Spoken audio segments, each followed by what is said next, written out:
C'est une histoire de femme culottée. Dans sa boutique atelier, Charlotte prépare le patron d'une culotte pour une cliente grande taille, du sur-mesure. Une dame qui souffre de douleurs assez fortes, voilà, elle a des menstruations, c'est hémorragique et du coup, elle ne trouve pas de culotte adaptée à ses besoins. S'adapter au corps des femmes, défendre leur diversité, c'est devenu une évidence pour cette couturière.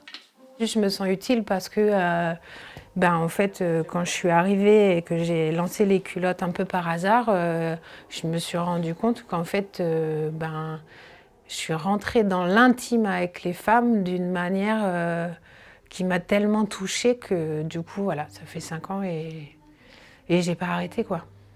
Des valeurs féministes qui ont su conquérir le cœur de ses clientes. Alors, viens là, comme ça. Des habitantes du village Ça, c'est bien. impliquées dans l'aventure. Ça, c'est bien. Tiens. Marthe fait partie de celles qui ont accepté de poser et défiler en sous-vêtements pour promouvoir les créations. Ah, il y a des poches. J'ai une grande cicatrice et je me montre avec ma cicatrice, du coup. Et ça veut dire que, pour moi, Charlotte, elle me permet, avec les défilés, de dire je suis comme je suis. Ouais. Je crois que c'est ça qui me plaît. Je m'oublie pour n'être plus qu'un corps dans une culotte que j'aime, parce que je les aime et je les porte. Le corps des femmes change, les sous-vêtements s'adaptent. Ces brassières, par exemple, sont conçues pour celles qui ont subi une ablation du sein suite à un cancer.